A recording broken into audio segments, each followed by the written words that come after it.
X cube equal 8 হলে x এর মান কত? তো 8 কে 2 কিউব আকারে লেখা যায়। তো সেক্ষেত্রে অনেক আমরা মনে করতে পারি এক্স ইকুয়াল শুধু 2, কিন্তু না। এখানে যদি আমরা কিউব মাইনাস বি কিউব সূত্রে ফেলি, তখন আমরা পাবো এরকমটা। এখন এখান থেকে আমরা প্রথম অংশ নিয়ে এখন বলতে পারি যে এক্স ইকুয়াল +2। সুতরাং আমরা এখানে একটা মান পাইলাম, কিন্তু আরেক অংশ নিয়ে আমাদের কাজ করতে হবে। এখন x square plus 2x plus 4 equal 0 যদি হয়, তো এই অংশটুকু আমাদের এখন লিখতে হবে। তাহলে এটা ইকুয়াল কি -4। এখন -4 আমরা একটু কমাই নেব, কারণ এটা আমাদেরকে একটা সূত্রে ফেলাইতে হবে।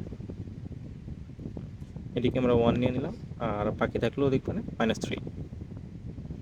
সুতরাং এটা কি করতে হবে আমাদের? এটা দেখ x প্লাস 1 হোল স্কোয়ারের সূত্র পড়ে যায়।